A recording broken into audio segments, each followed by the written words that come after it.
We're joined in the studio by Rise Analyst Mahmud Jega. Thank you so much for joining us on Newsnight tonight. So much to talk about, but let's begin from the top with Oshibajo. Will he run or will he not?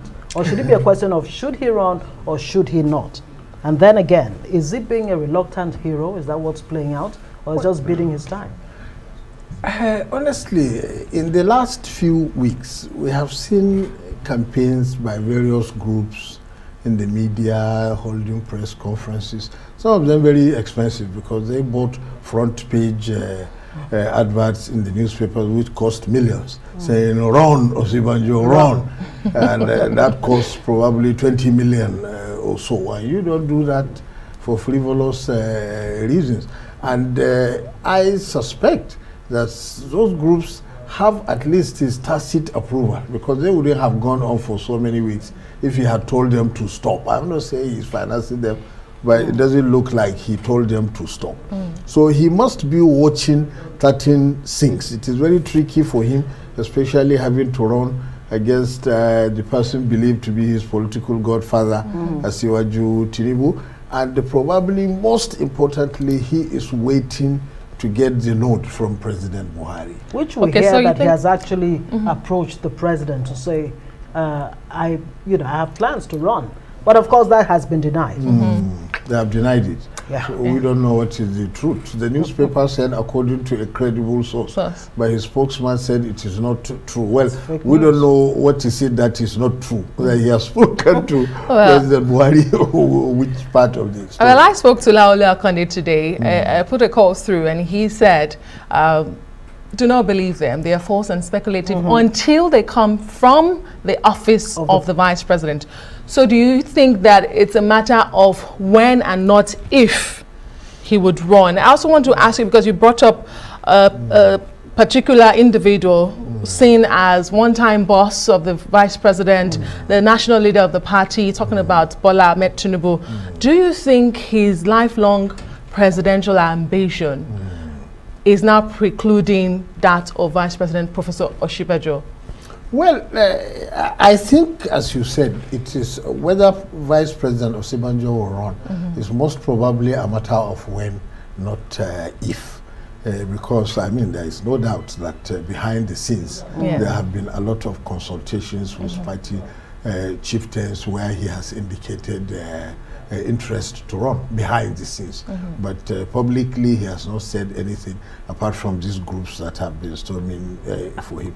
Now, the ambition of Asiwaju Tinubu cannot stop him from running. I mean, legally, although morally it is very difficult, and not just morally. A moral burden on the part of Oshibajo? It's a moral burden somehow, since everybody believes that he has come so far in politics as Attorney General of Lagos State and also as Vice President of the Federal Republic, entirely on the political wings of Asiwaju Tinubu. But forget about that, because in politics, morality is not very important. The issue is whether he can actually defeat him, because right now it looks like Tinubu has a lot more spread. Okay, not holding any official position, he is more at liberty to campaign openly, going, seeing emirs and obas, which the vice president is reluctant to do. Someone said that Tinubu is going ahead of Oshibajo to prepare the way for him, but I don't know what you think about that. He might just have a change of mind. Who knows? You can never tell. But I mean, some groups have said he deserves the right of first refusal. But let's go on to this Wike and Obaseki issue. I mean, what have you done for me lately? What have you done for the PDP lately? That's a question that Wike is asking Obaseki. He went on to say that he's a landlord while Obaseki is a tenant. What do you make of this back and forth between both gentlemen? It's the kind of indiscipline. The kind of indiscipline in political parties, major political parties that we see these days. The same kind of thing happened in APC last week. Governors were exchanging hot words in the media. That's exactly what is happening in PDP. The issue that gave rise to this exchange, it was quite possible, to resolve it. It's a local issue in Edo State. It's not even a national political issue. There is a dispute in Edo State because Governor Obaseki defected from APC and came.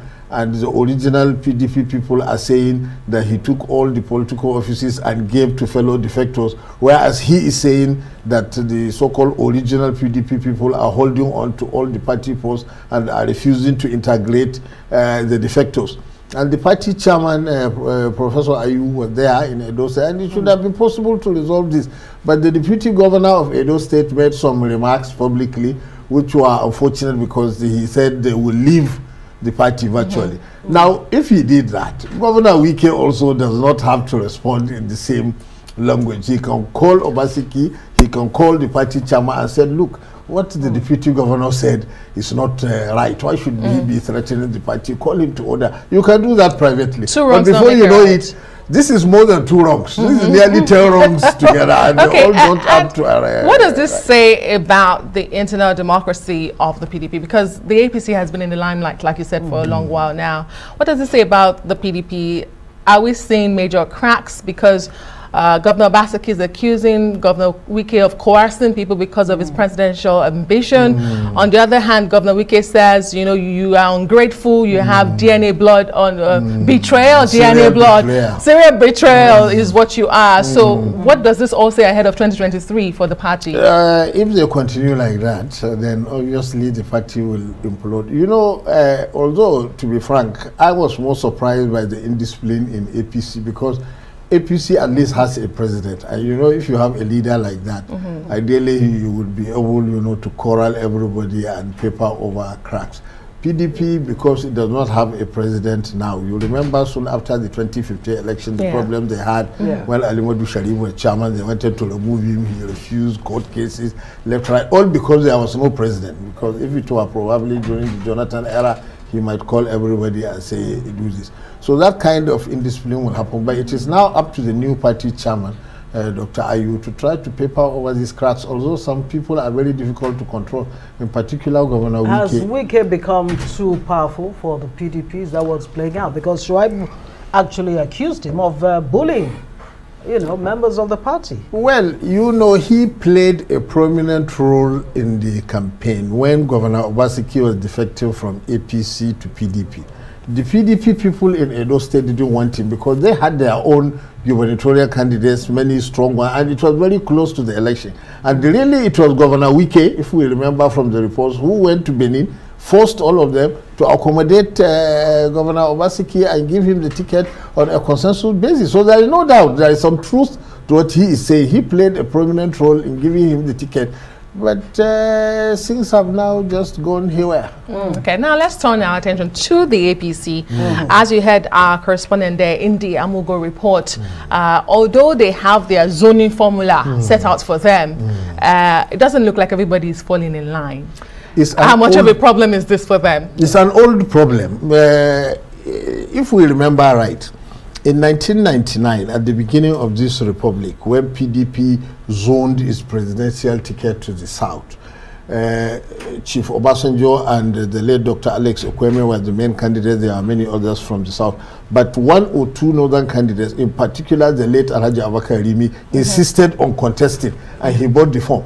And they decided to let him contest. Because if you refuse to give him the form or allow him to contest, he may go to court, and the court may scuttle the whole thing. So the important thing is, as long as there is a consensus among all the party leaders that this is what we are going to do, and this is the candidate we are going to support, anybody who is going to contest, allow him so that he doesn't cause legal problem. That's how they solve the problem. And APC, if they are clever, will also try to solve their problems in the same way. If they have zoned the position to a certain place and probably even agreed on a consensus candidate, if others insist on contesting, leave them, as long as all the party leaders are united behind this candidate. Well, the president, who is the leader of the party, has said, look, there's a need to learn from the experiences of the PDP that got them where they found themselves in 2015. Do you think APC is about to even take the president's advice, and has it stepped in a little too late, especially in the issue of the